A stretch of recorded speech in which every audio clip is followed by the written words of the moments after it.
morning, everyone. We'll just give another couple of seconds for everybody to join. Just before we start, I'm just going to apologise for my croaky voice. I've had a bit of a cold. I have two beautiful little granddaughters and they like to share with me everything from preschool. Every time they get a cold or a sniffle or anything else, they like to give it to me. So I'm just getting over it, so please bear with me. Okay. So I think it's now 10:30, so we will get started.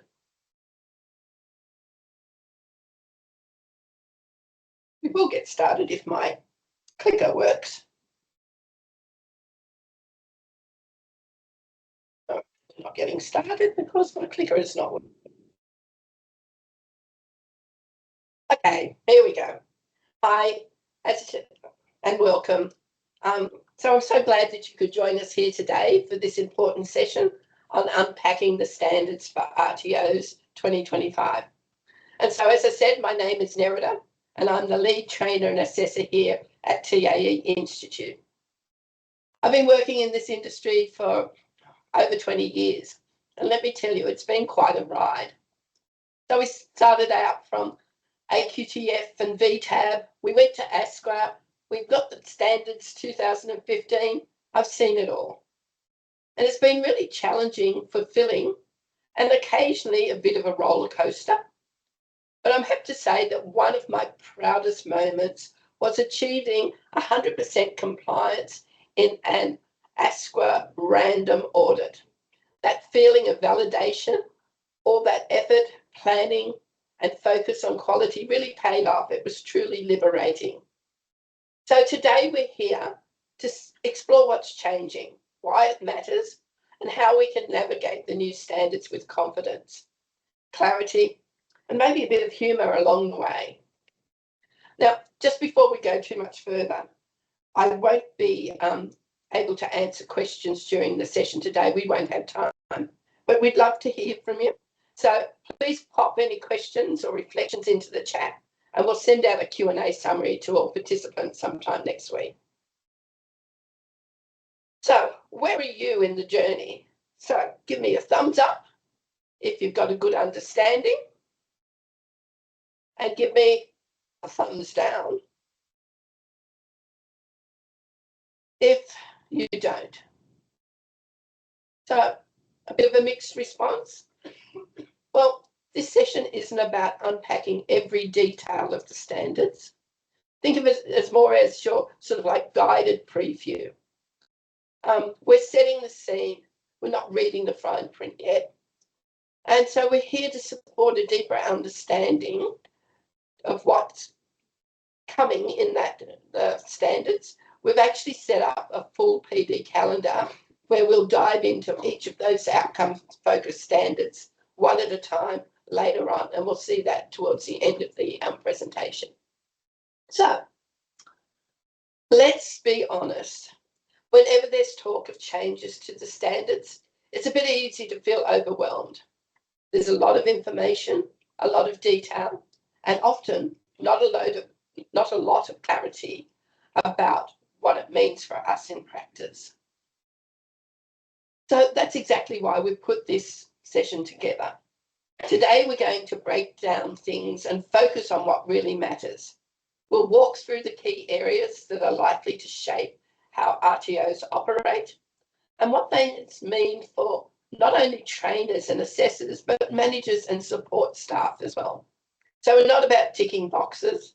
It's about understanding the direction things are heading so we can respond with confidence and stay focused on quality outcomes. Okay, so let's get into it. Let's take a clearer look at what the standards could mean for all of us.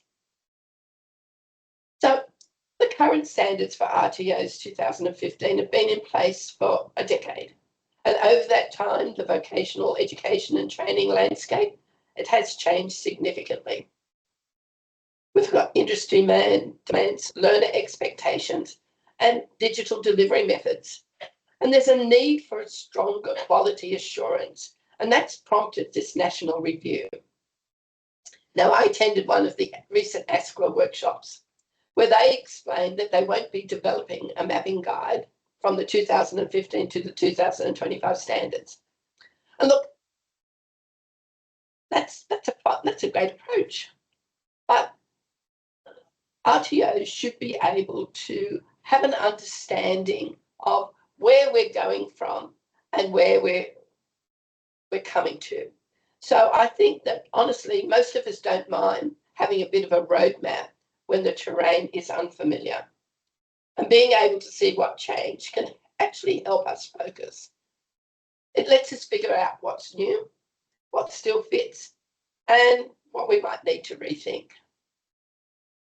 So we're going to unpack 8 key areas that are going to really shift the way that RTOs work. So let's cut through a bit of the noise and focus on what matters in practice. So back in 2015, the standards for RTOs came in 8 hefty chunks, each packed with clauses, sub-clauses, and not enough legalese to make our eyes glaze over. So, compliance often felt like an obstacle course of paperwork. RTOs spent more time proving that they had a policy than showing that learners had actually learned anything at all. And when in doubt, call the auditor, call the consultant, or let's have both. So now let's fast forward to 2025, and things are getting a serious makeover. So the new standards are moving away from where's the fine print to what's the real impact. Now, the legislative instrument is made up of outcome standards, compliance requirements, and the credential policy. We'll focus on the outcome standards today. And there are 4 key outcome standards. There's training and assessment, vet student support, vet workforce, and governance. ASQA has developed 14 practice guides to support us to understand these standards. So one of the biggest shifts is moving away from ticking boxes and asking instead, are learners walking away with real job-ready skills? And so back under the 2015 standards, compliance often meant having the right documents in place. Your training strategies, mapping, validation schedules. But whether the learners could actually do the work, that wasn't always the focus. Now, of course, the tools still matter. What's changed is the emphasis on how they're used. And we know too often RTOs had polished paperwork, but the outcomes didn't always stack up. Learners weren't always getting the skills they needed, and that's the gap the new standards are looking to close. And it's not about form filling, it's about function. Are assessments fair? Are learners generally ready for the workplace? Are employers confident in the outcomes? This is now performance-based regulation. The question isn't, do they have the policy? It's, does it work in practice?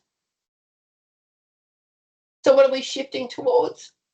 A standard model that puts real performance front and centre. It's no longer enough to say the learner finished the course.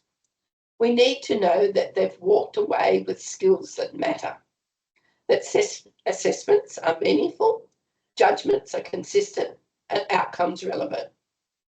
That learners are ready, not just on paper, but in practice, for work, further study, or new responsibilities. And so when we talk about quality now, it's not about having the right form. It's about getting the right result. Are learners confident? Are employers backing the outcomes? And are RTOs learning, growing, and improving? So in the old standards, and instead of me saying the standards for 2015 and the 2 standards for 2025, I'm going to call them old and new. So back in the old, learner outcomes were often treated as background noise. As long as the paperwork was in order, we had policies, procedures, and forms, you could pass an audit, even if learners weren't completing, if they weren't engaged, and they weren't gaining real job-ready skills. But with the new standards, The learner's no longer in the background, they're front and centre. Now, RTOs are expected to do more than just enrol learners. They're expected to support them to succeed. And that means offering more than just the course. It means actively helping learners through it, monitoring progress, spotting when someone's struggling, and stepping in with timely, tailored support.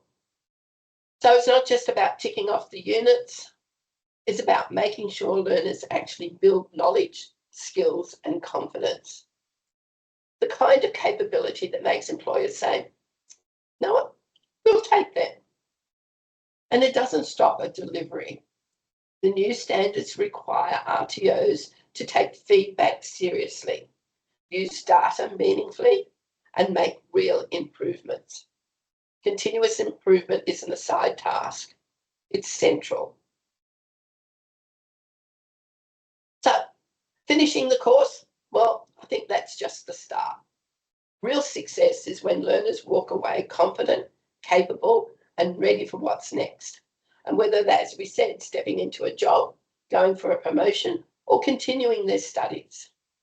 That's the baseline under the new standards. It's not just about issuing a certificate. RTOs need to show that learning has actually happened. Yeah, that it's meaningful, relevant, and job ready. Because employers aren't just hiring paperwork, they're hiring people who can contribute from day one. And yes, the qualification still matters, but only if it comes with confidence and competence and capability behind it. So where once completing the qualification was the big achievement, now it's just one piece of the puzzle. What really counts is what the learner takes away.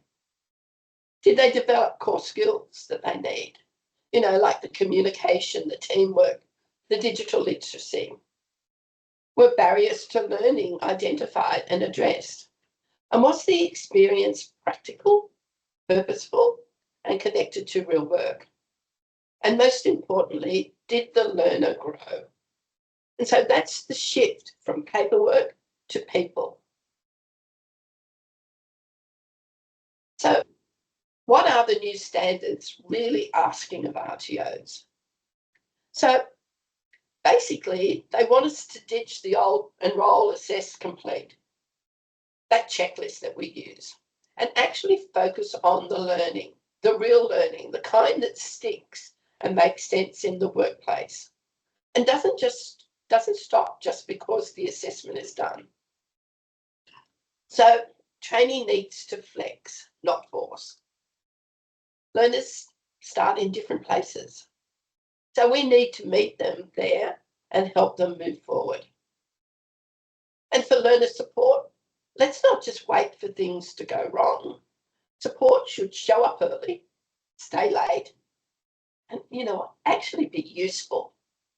So the 2025 standards also want proof that the learning has happened, and not just cross fingers and a good feeling. Think skills, progress tracking, and feedback loops. Everyone gets a plan. Everyone gets support. And you know what? Industry input also matters, because if our graduates aren't job ready, we've all missed the mark. And so, yes, I think it's a bit of a shake-up, but I also think it's a chance to lift the bar and to make training that truly delivers. Excuse me.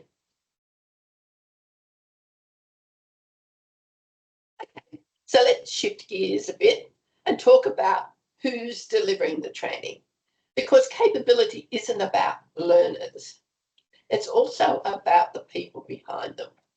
So under the old standards, the focus was mainly on whether trainers and assessors had the right qualifications. You got your TAE? Tick. You got your vocational competency? Tick. Compliance was achieved. A professional development was mentioned, but in reality, very vague. So the new standards are changing that. And now it's not just about having the right paperwork, it's about building a capable workforce. RTOs are expected to actively plan for capability. And that means reviewing performance, identifying skills gaps, and providing structure and targeted support. So it's not about catching people out. It's about building them up.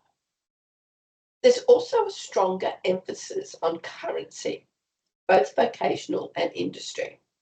And it's kind of hard to teach current practice if you haven't been part of it for a while. Trainers and assessors are now expected to keep growing right alongside their learners. So what's really changed about how we think about trainer capability? So as we said in the past, it was about having that qualification. But as many of us know, that piece of paper doesn't always prepare you for the realities of modern training, especially keeping up with digital tools, engaging diverse learners, and adapting to industry change. And so that's where the new standards are taking a smarter approach. It's no longer about individuals just holding a credential. Under the new standards, RTOs need to show they're developing staff capability and linking it to quality training. So if students are struggling with digital tools or don't feel culturally safe, that's not a learner issue. It's a workforce development cue. And future-focused RTOs are thinking bigger. We want succession planning, workforce diversity, and aligning staff strengths with emerging needs. So workforce capability under the 2025 standards isn't a side task. It's core business. It's about building systems that help your people stay sharp, confident, and connected to quality practice, and not just technically compliant. RTOs are now expected to treat capability like any other strategic priority, right up there with planning for finances, resources, or risk. And that means asking smart questions. What skills do we need for next year? Where are we strong and where are we falling behind? And it's not just about trainers and assessors. Every role in the RTO has impact. So we're looking at our admin, our support, our compliance, our leadership. If a learner relies on them, then those people need to be supported to grow. And so this is where a clear framework makes all the difference, whether it's a formal capability matrix or simple benchmarks. It sets out what looks good and how to get there. So professional development should be structured, purposeful, and aligned to what learners are actually experiencing. And we'll look at PD later in the presentation. So under the old standards, the focus has always been on the principles of assessment and the rules of evidence. So if your tools match the unit and look good on paper, you were set. But that doesn't always translate into quality practice. So too often, ASQA, when they did their audit saw inconsistencies. One assessor might pass a learner with a simple Q&A, while another required a detailed portfolio. The tasks weren't always contextualised or clearly linked to workplace expectations.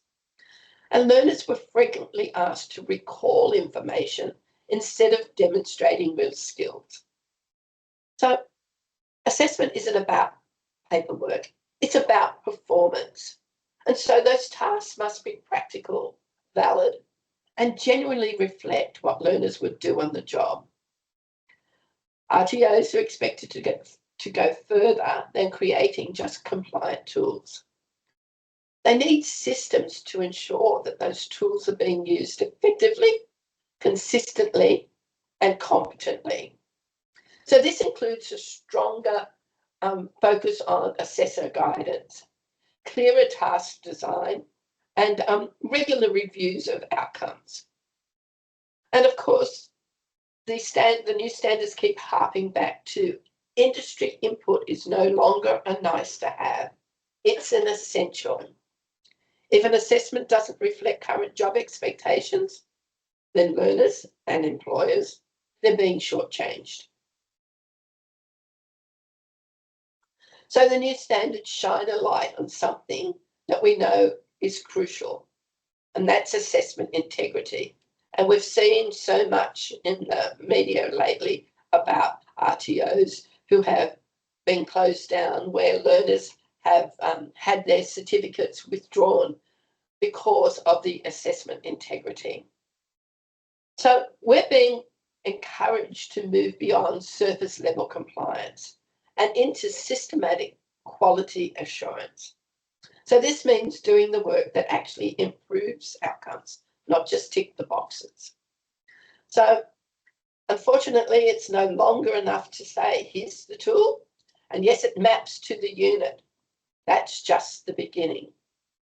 Now we need to demonstrate that that assessment is fit for purpose, that it actually reflects workplace tasks and expectations, and not just a recall of content or hypothetical questions. It should feel like the real job, not just like some classroom learning. And when assessors make judgments, they need to be defensible. So that means you can stand behind it.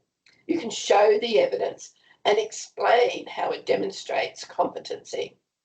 And not just that a task was completed, but that it was done to the required standard. So what does it look like under the new standards? Well, first up, it's consistent. And so no matter who the assessor is, how the training was delivered, or whether the learner's in Darwin or Dubbo, the outcome should be the same. Same standard, same judgment.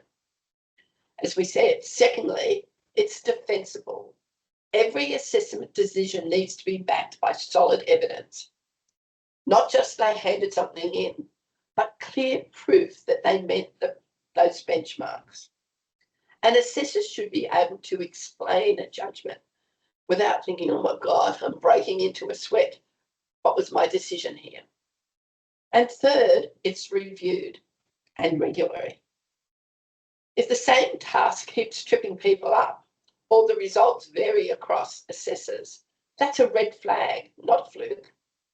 And RTOs need to spot the patterns, keep things current, and make sure assessment reflects real work and not just old habits. And underpinning all of this is a stronger, more deliberate approach to moderation and validation. It's an ongoing quality process. Moderation helps keep assessors' decisions aligned, and validation tests whether the tools are doing their job. And together, they help ensure that what's on paper matches what's happening in practice. So, under the new standards, assessment isn't just a hurdle. It's proof that learning has happened, and it's the kind of learning that sticks. All right, now, let's talk about the thing that holds all of this together. That's governance and leadership. And as we know, back in the old standards, governance was, well, it made an appearance. There were requirements around financial viability, our third-party arrangements, and complaints handling. And look, all important, but they were mostly administrative. Leaders, if we're honest, didn't do much more than keep the business afloat and tick off some compliance boxes. In many RTOs under the old model, compliance was something that got handed down. Compliance managers, sometimes supported by training coordinators or admin staff. And while senior leaders, they stayed in the background. And that gap has created a disconnect. Quality shouldn't be something that you do for audit. Rather, it's something that should be lived and led every day. So the new standards are looking to change that. And now governance isn't about staying out of trouble. It's about leading with intent. And so leadership is expected to be visible, informed and active, and not just reviewing reports, but understanding the data that's behind them. And not just approving strategies, but actually driving them. It's about ethical leadership, accountability, and a genuine focus on educational outcomes. And it's not just business metrics. So in fact, leadership is really, it's got real. The new standards flip that old model. And leadership isn't hiding in the boardroom anymore. It's out there in the open, setting the tone, tracking progress, and fixing what's not working. So it's not about CEOs hovering over spreadsheets. It's about owners, directors, boards, actually knowing what's going on, what's working, what's wobbling, and doing something about it. And compliance should no longer be a separate job in the corner. It's the natural result of strong, engaged leadership that's informed and learner-focused. So no, governance doesn't mean more paperwork. It means smarter decisions, better systems, and leadership that actually leads. That's the real shift. And that's what every RTO, big or small, is being asked to deliver. So, what does it look like? It's not about fancy titles or board meeting with biscuits. Under the new standards, leadership actually means steering the ship with purpose, with data, and with both hands on the wheel. So leaders need to know where the RTO is heading and keep an eye on learner outcomes and make sure that there's enough fuel in the tank. And I mean things like resources, system, and support. And they're the things that will keep us improving. And it isn't fix it when it breaks leadership. It's proactive, curious, and grounded in real feedback from learners and industries. So decisions should be based on what helps learners succeed and not what balances the books. I mean, I know that's important, but let's face it, we've got to get those learners succeeding. And high-performing RTOs, well, they're going to treat things like assessment quality, workforce capability, and learner experience as core business, not as side notes in a compliance report. And the best part, there's no crystal ball that we need to rub. It's just good data, clear priorities, and leadership that's visible and informed and invested in making learning work. Leadership that leads with purpose, not just paperwork. So engagement, industry and learner engagement. And so again, as we know, back in the 2025 standards, we were expected to consult with industry and collect learner feedback. And while many of us did through learner surveys, the learner and employer questionnaires, and maybe the occasional advisory group, I think too often it stopped there. The feedback was collected and stored, but not much changed. The emphasis was on gathering that data, not acting on it. And so the new standards want us to look differently. Now engagement needs to be real, regular, and responsive, and not about one-off surveys. It's about ongoing conversations, the kind that influence our decisions and shape our delivery, and the kind that actually improve the learner experience. So this means that RTOs are going to need to close the loop, not just collect the feedback, but show how it's used. And that's the key difference. So learner and employer insight should be directly, let me start that again. Learner and employer insights should directly inform improvements, whether that's adapting delivery methods, refining assessment tasks, adjusting support services, or making the learning experience more relevant to the real world. So it's about the quality of the feedback that you seek, not just asking, those surveys that say, was everything okay? But actually digging deeper. And, if the response to the training was great lollies, then I think you need to have a serious rethink. And the timing matters. Feedback can't just happen at the end of the course when nothing can change. It needs to be collected early. So we can tailor that support midway so delivery can be tweaked, and then, of course, after completion, so that we can reflect, refine, and do better next time. So we need to close that loop. Don't leave it hanging. And, like feedback is really good for us. It's great. We need to now make it work for us.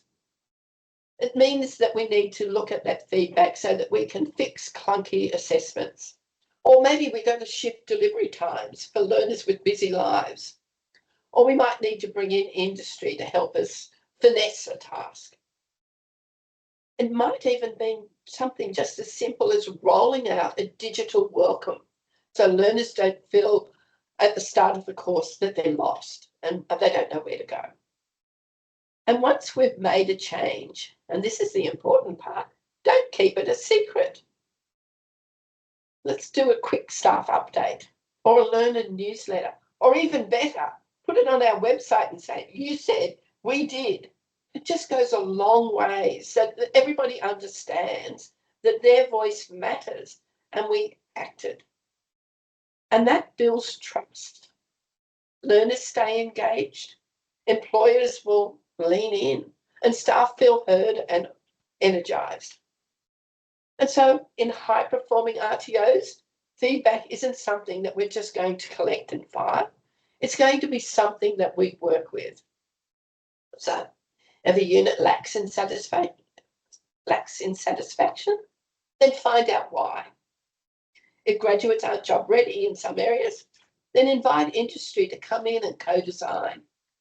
And real change doesn't have to be huge.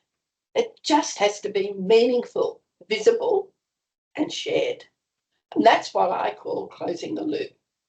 Not just good compliance, but good practice. So here's something that's going to be quite a relief to a lot of RTOs, and especially us smaller ones, and that's simplification. Under the 2015 standards, even though they were well-intentioned, oh my God, weren't they dense? There was duplication, there was cross-referencing between clauses, and so much language that needed translation even before you could apply it. And so many providers ended up needing consultants just to interpret the intent, let alone meet the requirements. So the new standards aim to cut through that noise. So we'll find less duplication, more consistent formatting, and most importantly, plain English.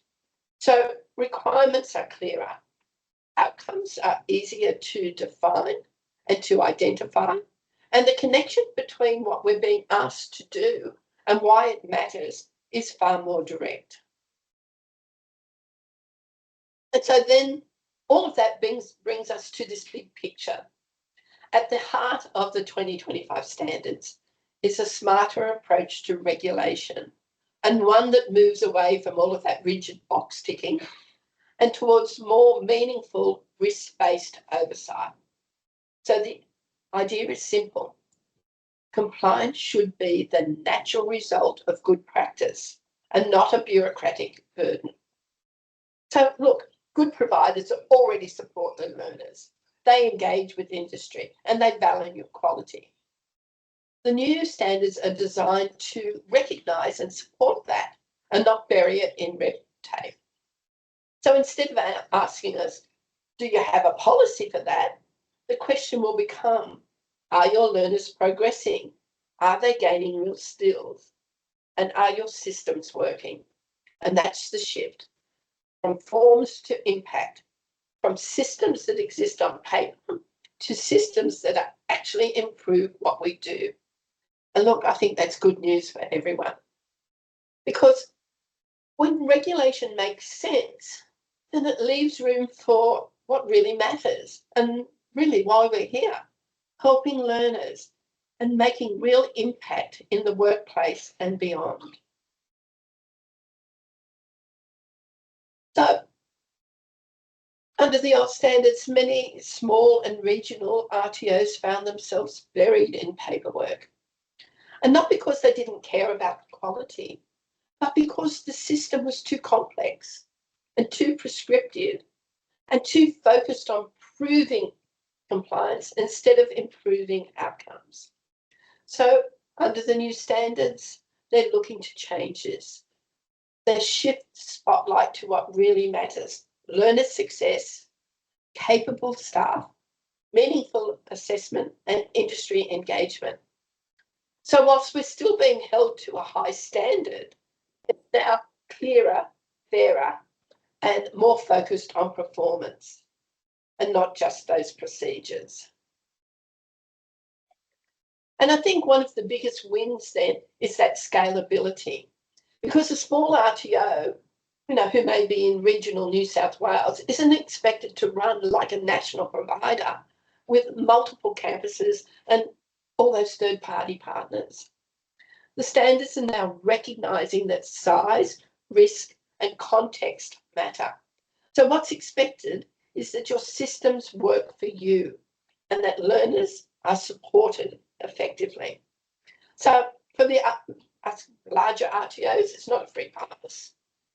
The bar still remains high, but the focus is on ensuring consistency across teams, sites, and partnerships. And for everyone, there's a stronger push to make reflection and improvement part of everyday operations, and not just something you do when the auditor's knocking.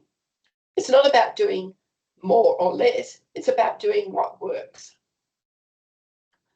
Now, one of the significant changes in the 2025 standards is this clear and deliberate focus on cultural safety and inclusion. So under the old standards, inclusion was there, but often between the lines. We saw it in reasonable adjustment, or perhaps in access and equity policies tucked away in documents, but now it's front and centre. The new standards explicitly call for RTOs to foster culturally safe learning environments, especially for Aboriginal and Torres Strait Islander learners, and for any learner who may experience disadvantage or exclusion. It's no longer enough to say everyone is welcome. The question is, how are we making learners feel seen, safe, and supported? And how are we designing training that doesn't just accommodate cultural identity, but actually respects and values it? And it's not just about the content we deliver. It's about how we say it, the space we create, and the stories we share. It's the mindsets we shift and the connections we build along the way. And it's not enough to have a one-size-fits-all approach. It takes integrity, and it means working closely with learners, communities, and our own teams to get it right. So the 2025 standards don't just suggest inclusive practice, they spotlight it. So how do we show learners that they matter? It's not by ticking a box, but by creating spaces where they feel safe, seen, and supported. And the shift, as I said, isn't about content, it's about how we teach it and what we model. It also means tackling barriers head on, and whether that's language gaps, digital access, or cultural disconnects. These aren't learner flaws, they're challenges we need to plan for and not ignore. The standards make it clear this is core business, not just a compliance requirement. Okay, so far we've walked through the differences in the updated standards, what's new, shifting, etc. Understanding the changes is one thing, but knowing what to do about them is another. So don't worry, put your crystal ball away. No tea leaves, tarot cards, or psychic hotlines required. The changes might seem big, but they're not mystical.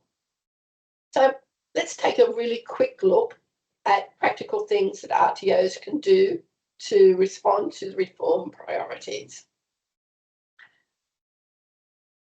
So the standards make it clear that we have to move from compliance to impact, and not just about showing that we followed the rules, but showing how our training delivers real outcomes for learners. So this means tracking learner progression in practical ways.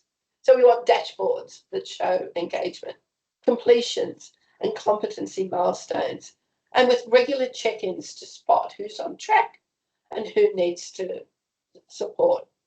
And feedback should go deeper, not just about satisfaction, but whether graduates are actually job ready.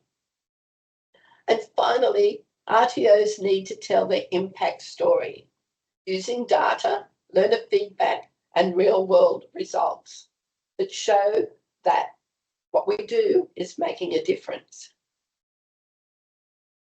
The 2025 standards make it clear continuous improvement isn't a once-a-year checklist, it's part of everyday practice. And so we're expected to take more proactive and a reflective approach. And so that means keeping up-to-date improvement registers, and not just about tracking what went wrong, but also what was done, who was involved, and what the change as results. And improvement should link back to real evidence, such as your learner feedback, your validation findings, your audit outcomes. And it's also about building reflection into the rhythm of the organisation. And so again, here we're going to think about team meetings, about PD sessions, and about moderation. And self-assessment should evolve too. Rather than a clause-by-clause checklist, we need to focus on the outcomes. We really need to adopt a cycle of plan, do, review, refine. The 2025 standards make it clear that quality training starts at the top. It's not just a compliance job. Good governance means being visible and informed. It includes regular reviews of performance data and clear evidence that learners were engaged. So we've got to think now, meeting minutes, risk registers, improvement plans, and decisions that are linked to real outcomes. And if your leaders or directors come from outside the vet sector, then some governance training might help them build to make smart learner-centred decisions. And quality shouldn't sit in a silo. It needs to run through everything that we do.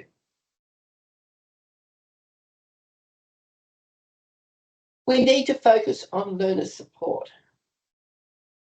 And that we know that, look, some of our learners, they face real barriers, whether it's limited digital access, language challenges, or wellbeing concerns. And so a strong support system will pick that up and deal with it quickly. And as we know, inclusivity is key. Cultural safety, accessibility, and respect for the learner's differences needs to be present in everyday training and assessment, and not just in policy. And for Aboriginal and Torres Strait Islander learners or others at risk of exclusion, this means creating spaces where they feel safe, respected, and understood. It's basically all about meeting learners where they are and helping them to succeed in the real world. The 2025 standards give us a chance to take a fresh look, not just at our assessment tools, but how our whole RTO operates. We start with assessment. Then we look at system-wide checks to reveal gaps that we might not have noticed. We then can consider our team, every staff member, and that should include professional development plan that actually builds useful skills. Feedback shouldn't be just a yearly survey. The best insights come from real conversations. So now we want to think about focus groups, one-on-one chats, or informal check-ins with employers. We need to listen, reflect, and use what we learn to improve. And importantly, our internal review process, validation, moderation, feedback, and self-assessment, they should connect. So all of these systems, they're not going to do much without the people who bring them to life. And that's why the standards for 2025 highlight professional development.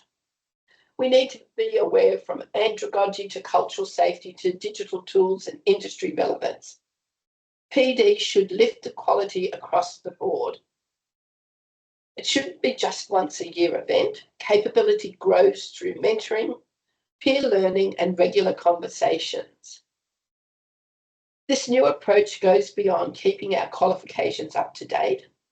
It asks our trainers to be confident and in supporting diverse learners. They're wanting us to build our skills in inclusive practice, digital delivery, or making assessments more meaningful.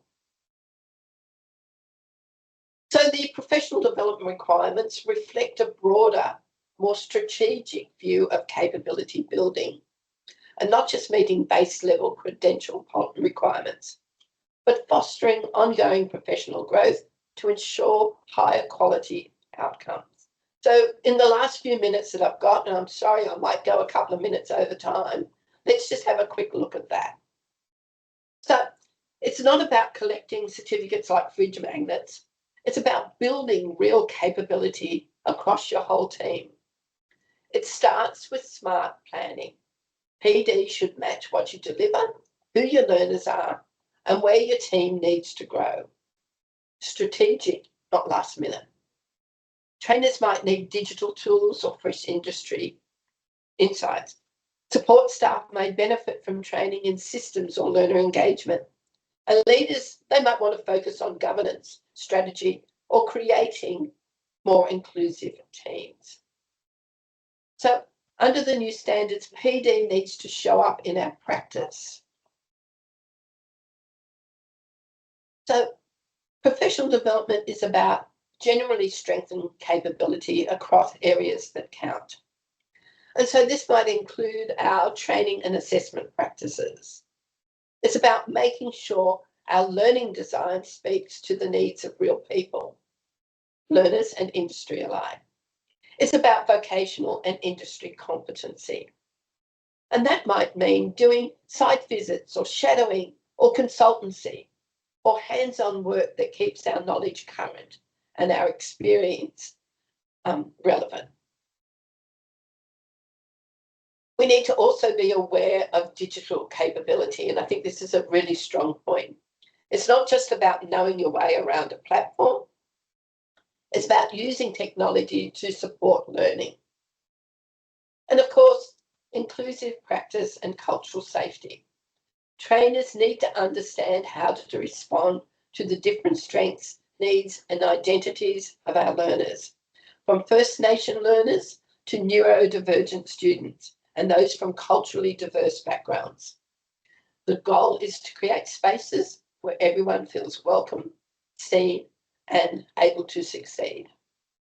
And professional reflection and improvement means engaging in peer feedback, doing validation, getting learner feedback so that we can refine, adapt, and grow. And whether that's through mentoring, coaching, or team reviews, improvement is part of the job. So to meet the standards, RTOs are going to need to run more than just a few training sessions. It's about building clear, ongoing picture of how professional development is planned, delivered, and used. And so we think about our PD plans, our calendars, our sign-in sheets, our industry logs, and even minutes from meetings that we're conducting. So it's not about collecting the paperwork for the sake of it. It's about showing that there's a real culture of learning and growth, and that we put our learners at the centre. Okay, so it's not enough to just support PD. Government leaders need to lead it. And so that means taking stock of our workforce, what skills are strong and where are the gaps, and making space for learning. So that's including time in your calendar, room in the budget, and access for everyone, even casuals and contractors. We need to set up those smart systems and keep checking in. So the goal of PD, a culture where learning is part of the way you lead, not just a line on the to-do list. To make professional development meaningful, not mandatory, there's a number of steps that we can try. So building a clear capability framework, making PD part of your annual performance chats, encourage team teaching or co-delivery to share those strengths and to grow confidence. And let your feedback and audit results guide the PD focus. So map what you're already doing against the 2025 standards and spot the gaps. The 2025 standards make one thing clear: professional development isn't a members-only club for trainers and assessors. It's a team sport. Whether you're running the show, wrangling those timetables, or helping learners find their feet, every role counts and every role deserves to keep growing. So the 2025 standards aren't just a rewrite, they're a reset. A shift from compliance theatre to real impact. It isn't about having extra paperwork or shinier forms. It's about leadership that leads from the front and training that empowers, assessment that reflects real jobs, and PD that actually develops people, not just resumes. And you know, that's how we build a vet sector that isn't just fit for purpose, it's fit for the future. So, wow, that was a lot to take in an hour. We've talked through what's new in the standards, what's changing, shifting, and where things are heading. So come July 1, the 2025 standards won't be something to read. They'll need to show up in our every day-to-day practice. So it's not about having everything perfect from day one. It's about taking it step by step. And we're going to need to keep checking in on what's working, what's not, and be ready to tweak and adapt. We need to improve as we go. So, as I said at the beginning, we didn't get time to have our questions answered, but we will be putting together a summary from today's chats and sending it out next week. And so if you've got more questions or you want to keep the conversation going, we'd love to hear from you. Thanks for being part of this, and we look forward to staying connected as we move forward. And as you can see here on the last slide, we have a PD calendar that will be now taking a deeper dive into each of those areas that we've been talking about. Thank you very much.